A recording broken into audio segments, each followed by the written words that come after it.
Warning, this video is intended for persons 13 years and over. Though the video's subject matter is media often aimed at children, it is talked about from an adult perspective. Thus it may contain language and themes unsuitable for younger audiences.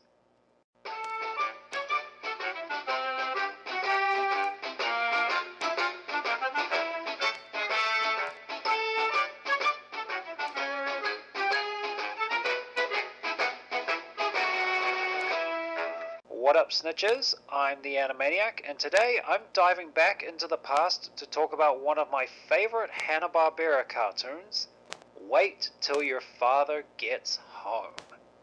Created by Ray Allen and Harvey Bullock, this little sitcom ran on NBC from 1972 to 1974 for a total of 48 episodes over 3 seasons. It's about a conservative father, played by the late Tom Bosley, dealing with the world around him in the wild 70s, including his family, mostly his boy-crazy feminist daughter, I'm having a hard time trying to get used to that idea, and his charitable sponge of a son. Allen and Bullock were very notable sitcom writers who worked on various other Hanna-Barbera projects before this one. After the pilot for it was aired as a one-time segment on their other show, an anthology series called Love American Style, they brought the idea to Bill and Joe to make something more for adults. The show, in essence, is generally about the generation gap in the Boyle household. The parents, Harry and Irma, who are part of the silent generation, and their children, Chet, Alice, and Jamie, who belong to the boomer generation. When I watched this, I related to Harry a lot. I saw a man who just wanted to live his life running his business and raising his family in the very tumultuous decade of the 70s. There are times where I'd feel baffled by how much the world has changed lately, a reaction I hope to one day get over. Yet despite his traditional view on the world at the time, Harry Boyle is the kind of man I aspire to be. Honest, hard-working, and judges based on character rather than race and gender, something he'll get mixed up in during the course of the show, like convincing a 70-year-old driver who frequently crashes his company van to retire, only for his daughter to accuse him of being an anti-Semite. Later in that same episode, when he turns away a magazine salesman because the family has too many magazines already, the family accuses him of being a racist because the salesman was black. Yeah, I can't help but feel annoyed at moments like that. Harry's been struck on the head and his friend's bowling ball's been stolen by some punk and he's taking him to court. But his family sympathizes with the crook because he comes from a poor neighborhood. Doesn't really matter what background he has, he's still committed a crime.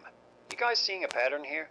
Harry would have to deal with a part of life that everyone in his life would try to convince him to do their version of the right thing, instead of letting him do what he thinks is right. Because they think he's being unreasonable, but the episodes almost always lean towards him being right in the end. Well, when your opposition is a 22-year-old son with an aversion to getting a job and would rather surf and gamble his father's money with the various bands he's a part of in the series, and ride around on a motorcycle during the decade known for having an energy crisis, and a 15-year-old daughter who loves to stuff her face wanted to wear a dress with a see-through top to an event full of middle-aged men, and encouraging her stay-at-home mother to enter the workforce only to be forced to do a good chunk of the paperwork as a secretary while a blonde half her age does nothing and gets her head patted by her boss and male co-workers, only to realize things are falling apart at home when everyone has to chip in with the housework.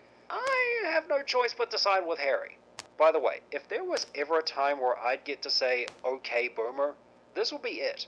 Because Harry's kids are technically baby boomers. Speaking of unreasonable people in the eyes of Alice and Chet, Harry may not fit that description, but his neighbor Ralph definitely does. He's this uber right-wing conspiracy nut and the leader of a neighborhood watch group with military-grade gear. Kinda makes me wonder if there was another reason why America pulled out of Vietnam. Ralph's ridiculous levels of bigotry can start off very funny by itself, and can give Harry a few great comebacks to his neighbor's dumbass ideas. Just don't binge watch this show like I did for this review, because his antics can be tiring after a while. Now I want to end this by pulling away from what the show deals with to talk about how it looks. The designer for this show was Marty Murphy, a cartoonist who before this frequently submitted work for Playboy magazine. Seems like an appropriate fit considering what I saw on the show.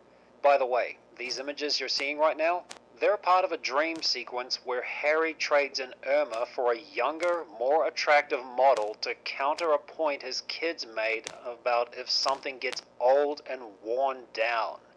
It was so uncomfortable to look at that I started laughing at it. Jesus Christ. And unlike the company's foray into adult content, them dabbling in different styles was not a new thing, as they had shows like Johnny Quest, Space Ghost, and Scooby-Doo. The rough design does clash with the typical sitcom vibe Hanna-Barbera were known for in those days, and the backgrounds are so lacking in color and design they always look like they're unfinished. Another thing Hanna-Barbera did with their sitcoms in the 60s was have the backgrounds on a loop. They usually designed them with little distinct details so you don't notice them going past certain landmarks so many times. Here, when characters were in a car, it was fine, but when it came to the walk cycles, it came across as the characters being constantly pinged back to where they were a few seconds before. I found that part a bit distracting. Along with the repeated backgrounds, Hanna-Barbera sitcoms were also known for having laugh tracks. Weird, right? I quickly got used to this to a point where later on the episodes would have these moments of silence in between the line where I assumed the canned laughter was meant to go. Wait Till Your Father Gets Home is an older generation's Gave his reaction wife house to a money and radically nothing but changing pennies. world. No charge One accounts, that I've nothing. enjoyed very You mean much. it worked? Mr. Boyle, Sure. It you worked and your beautiful. family He saved a were fortune. It was a the gay divorce old that broke time. him. Guys, have you seen Wait Till Your Father Gets Home? If so, what did you think of it?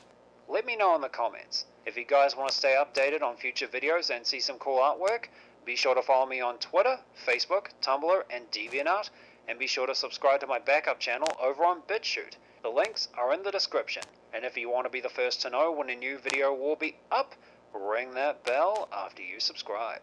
Thanks for watching, and I'll see you guys next time.